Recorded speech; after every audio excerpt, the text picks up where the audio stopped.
What's good, YouTube? Welcome back to another video. This is Marketing with Dev. Make sure you guys give me a like, comment, subscribe, and hit those bell notifications so you can be notified when I drop new videos just like this one. And in today's video, I'm going to be showing you guys how we spent $23,000 on TikTok ads, right? So I'm going to be telling you guys how we did it, the strategy behind it, the kinds of creatives we use, all of that good stuff, right? But before we get into that video, if you're a business owner, entrepreneur, or a marketer, and you're actually running Facebook or TikTok ads for your business, I want to give you our entire 7-figure Facebook ads blueprint for free. Yep, me and you will hop on a session and I will literally help you implement our entire 7-figure ads blueprint so you can make sure that you have the most effective ads possible. But I'm only doing this for 10 people this week. So if this is a session that you think you actually want and you think it will actually help your business tremendously, then make sure you guys click the link in the description and schedule your free ad supercharge session with me. But without further ado, let's get into the video and showing you guys how we spent $23K on TikTok ads.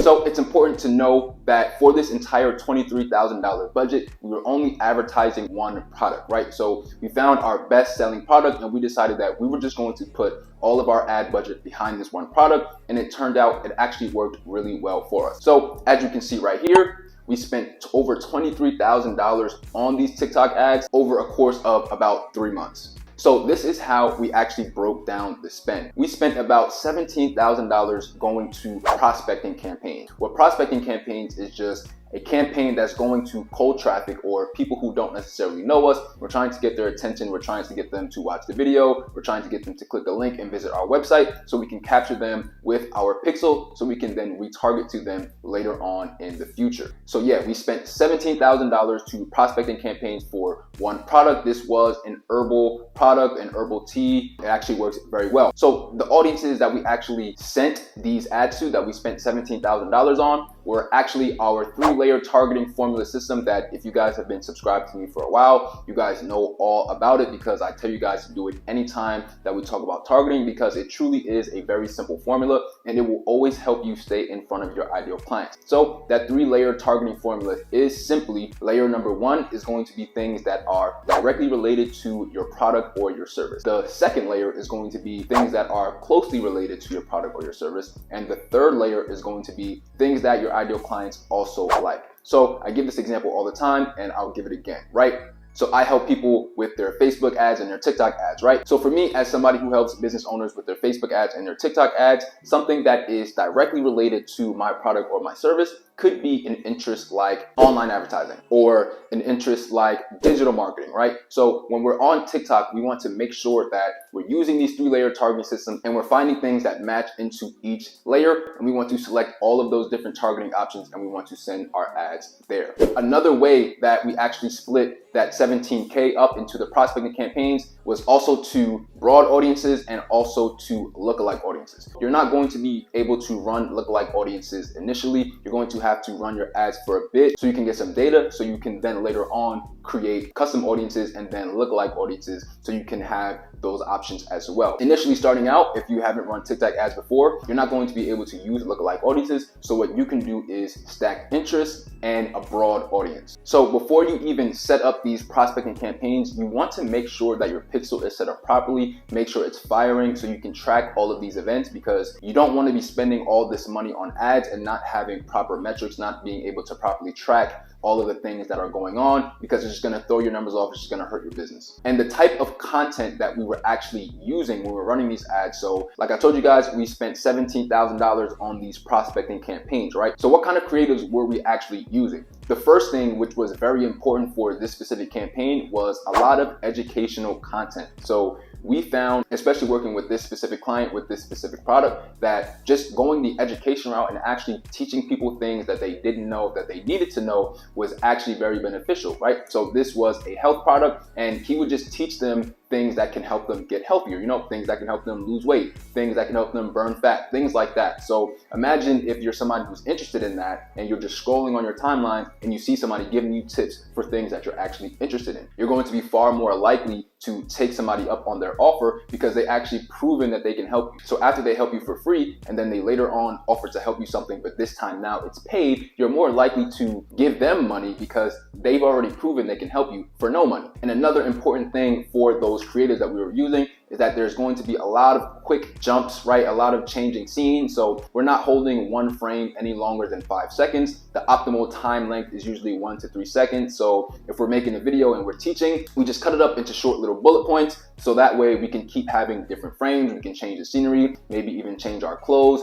just to keep the video fresh, raw, and authentic. And of course, like I always teach you guys, inside of these ad groups, we had at least 4 to 8 of these educational content videos that we were running. And over time, the TikTok algorithm will do a job and you'll start to see some clear winners and some clear losers. So that is how we spent the first 17,000 of those dollars. We went to prospecting campaigns, really getting the word out about our new product, about our business, letting people know who we are, right? That's the importance of prospecting campaigns. It's not only just to get the initial sale, but it's also to get people to know who we are so we can get them to watch our videos, click our links, visit our website. So then we can get that information from our pixel and we can add them into custom audiences so we can retarget them at a later date. So understand, guys, that especially when you're doing prospecting campaigns, it's not always about the sales because more often than not, you're not going to get the sale on the front end, right? So the front end in this example would be the prospecting campaigns. A lot of times you're going to get the sales in the back end, which is the retargeting campaigns, because you're going to continue to keep drilling your message over and over and over again until they finally decide that I'm going to buy this thing, right? So that's why it's super important that you set up your retargeting campaigns.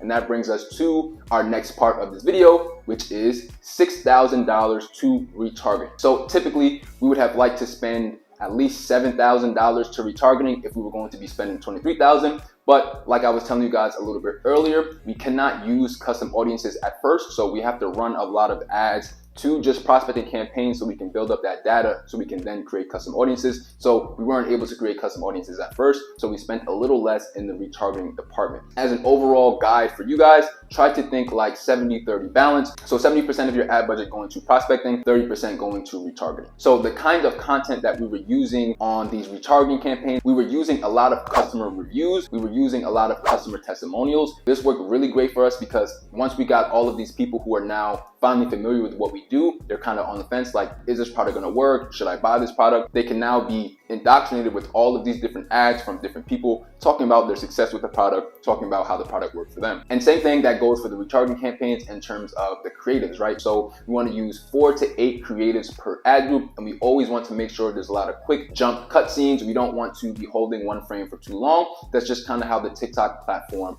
works. So at this point, I know you guys are probably wondering, well, you spent 23K on TikTok ads. How much were you able to make from that 23K in spend? And as you can see right here, we spent 23K on these TikTok ads and we were actually able to make 83K. So that's a little over 3x the return on investment for this client. So I would say this campaign actually did really, really well, right? So imagine every time you gave somebody $1, they gave you back $3 and change. So that's essentially exactly what was happening for these 3 months that we were running this campaign. We were getting more than triple back the money that we were spending. So this campaign was a big success, right? So I hope you guys enjoyed this video. I wanted to kind of give you guys a behind the scenes breakdown of how we're actually spending the money when we're running these ads. I know a lot of people talk about, you know, how much money they're spending, what you should do, how you should do it, but I thought I should just kind of make this video and we can kind of actually break down the real numbers and showing you how we allocated that budget and which kind of creatives that we use. So if you enjoyed this video, make sure you guys give me a like, comment, subscribe, and hit those bell notifications so you can be notified when I drop new videos just like this one.